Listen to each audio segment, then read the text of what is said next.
నమస్తే, welcome to Leo.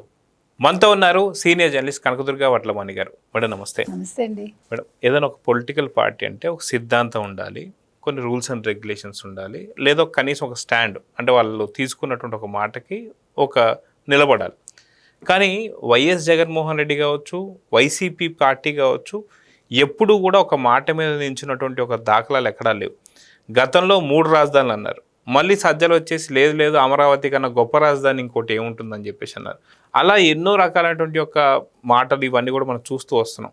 అదేవిధంగా పార్లమెంట్లో కూడా ఓం బిర్లా గారి పైన అవిశ్వాస తీర్మానం పెడితే ఇక్కడ ఎన్డీఏ కూటమిలో వైసీపీ లేదు, అంటే బీజేపీకి వ్యతిరేకంగానే ఉండాలి.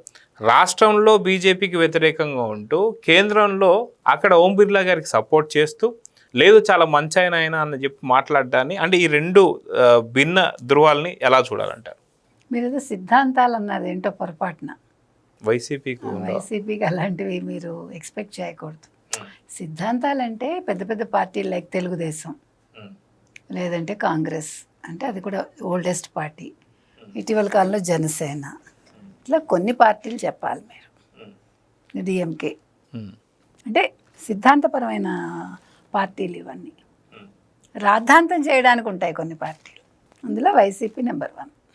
ఒక వైసీపీ, ఒక బీఆర్ఎస్, అంటే ఏదైనా ఒక విషయం లేని దాన్ని ఉన్నట్టు చూపించడానికి ప్రయత్నించడంలో వాళ్ళు ముందుంటారు. మీరు అన్నారు రాష్ట్రంలో బీజేపీని వ్యతిరేకిస్తూ కేంద్రంలో బీజేపీని సమర్థించడం. ఇప్పుడు దిక్కు లేదు, వైసీపీకి దిక్కు లేదు, వాళ్ళకి ఇంక వేరే గత్యంతరం లేదు. They have to. ఎందుకంటే వాళ్ళు ఇప్పుడు ఏమంటారు, కింద మీద పడుతున్నారు.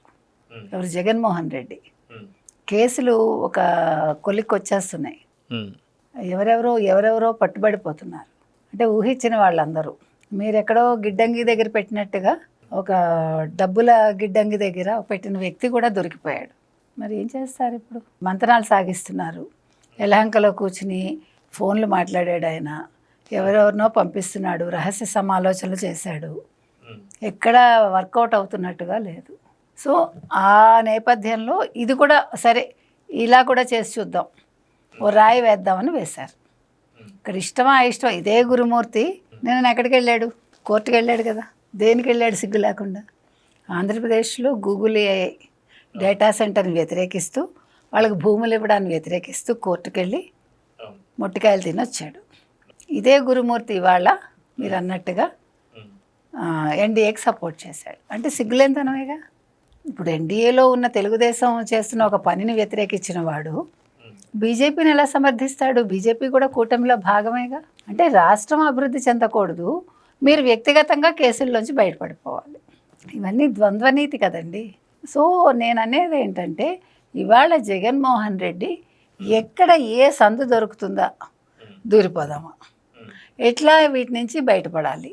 ఇప్పుడు రేపొద్దున్న అంతిమ లబ్ధిదారుడు అని నా పేరు బయటకు వస్తుందేమో, దీని నుంచి ఎలా బయటపడాలి? ఈ ఒక్కటే ఆయనకి. ఆయన మిగతా ఎవరి గురించి హీఈస్ నాట్ బాదర్డ్. ఇప్పుడు ఎలాగో అందరూ జైళ్లలో ఉన్నారు, వాళ్ళకేదో కంటి తుడుపుగా లాయర్లను పెడతాడు, అవన్నీ పక్కన పెట్టండి. కానీ మనసులో కోరుకునేది ఏంటి? నా పేరు ఎవడు చెప్పకూడదు, చెప్తే వాడు ఉండడు. అంటే వాస్తవానికి పార్లమెంటుకి సంబంధించిన స్పీకర్నేమో సమర్థిస్తున్నారు, ఇక్కడ ఏపీ ఆంధ్రప్రదేశ్ సంబంధించినటువంటి ఒక స్పీకర్స్ ఇద్దరిని కూడా వ్యతిరేకిస్తున్నారు, భయపడుతున్నారు. కనీసం అసెంబ్లీలో కూర్చోవడానికి కూడా భయపడుతూ అక్కడ కేంద్రంలో ఉన్నటువంటి ఒక ఏదైతే పార్లమెంట్ స్పీకర్కి సంబంధించి ఆయన సమర్థించడం. సో అవిశ్వాస తీర్మానానికి సంబంధించి ఆయన మాట్లాడుతూ గురుమూర్తి గారు లేదు చాలా మంచి ఆయన ఓం బిర్లా గారు మాకు మాట్లాడడానికి సమయం ఇస్తున్నారు, చాలా బాగా చూసుకుంటున్నారు. సో దానికన్నా మించిన సమయాన్ని ఇక్కడ అసెంబ్లీలో ఇస్తుంటే అసెంబ్లీలో పారిపోయి అక్కడ కూడా ఏం మాట్లాడారండి వాళ్ళు? అక్కడ పార్లమెంట్లో కూడా అవినాష్ రెడ్డి గారు వచ్చేసి మటన్ రేటు కన్నా నాటుకోడి మాంసం రేట్లు పెరిగాయని చెప్పి మాట్లాడుతున్నాడు. అంటే వీటికి టైం ఇచ్చినందుక ఆయనకి అవిశ్వాస తీర్మానం సమర్థిస్తున్నారంటే ఏం చెప్తారు? ఇక్కడ ఎంత సమయమైనా ఇస్తాము, మీకెందుకు? మీరు ప్రతిపక్షమా, అధికార పక్షమా, లేకపోతే విపక్షమా, లేకపోతే ఇంకో పక్షమా, ఇవన్నీ ఎందుకు?